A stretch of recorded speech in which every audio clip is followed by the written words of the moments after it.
you've never had the pleasure of seeing Derek Sivers from CD Baby speak at a conference or at one of his CD Baby meetups, he normally tells a wonderful story about calling the destination to see how to get there.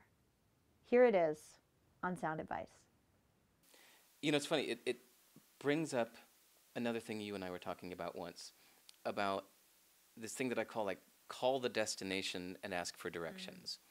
That means that, kind of like we were talking about how you need to specifically define what you're looking for. You can't just say, I need an agent. It's like, well, I'm trying to reach Jim Miller, the agent who works with the Black Crows. Now you can get somewhere. So it's the same thing that if you ever find yourself just kind of like sitting on your couch, just like, all right, I've made some good music. I don't know what to do next. Like, I made a CD, what now? What you need to do is think about where you want to be, and then it's actually possible to pick up a phone and ask them, how do I get there? So it's like you call, like, think about the venue in town that you think you should be playing at. That might just be like the next step for you. Maybe not, you know, you don't call Madison Square Garden and say, yo, how do I get a gig there? You know, but you know, you call up the club that you feel like is your next step. Call up the person that that does the bookings, and it might take you a few weeks to get them on the phone. You might have to call 10 times, whatever. Or 20.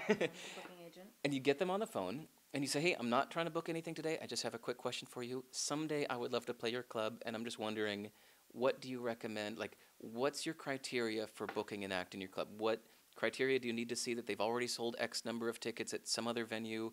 Do you need to know that they're working with certain agents? If you could please just, I will gladly, you know, treat you to a box of chocolates or whatever, you know. Bribes can be nice. They're just a good gesture, you know.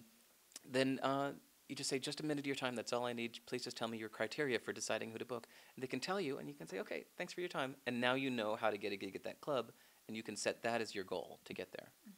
That's so true. And then the thanking people and offering to buy them a cup of coffee, a box of chocolates, or sending them a bottle of wine is, in my entire career, out of all the free advice I've dished out, I can count on one hand the artists that actually sent a thank you. And I remember them for years. I still remember them. I can count them on one hand. So call the destination, be very specific about what it is you want, and then I would further that by saying, map out your goals. What are your finite goals? You know, musicians, when they call cyber PR and they say, well, we want to be in Rolling Stone. And then I can very easily say, we don't do that. We're a digital PR firm. And so I'm not appropriate for you.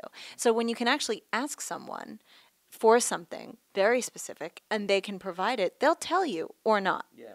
So finite goals. Yeah. Yeah, it makes all the difference. Hopefully you learned from that segment that you have to define what it is you want and then figure out the right person who can give you the answers. This has been Ariel Hyatt with Sound Advice.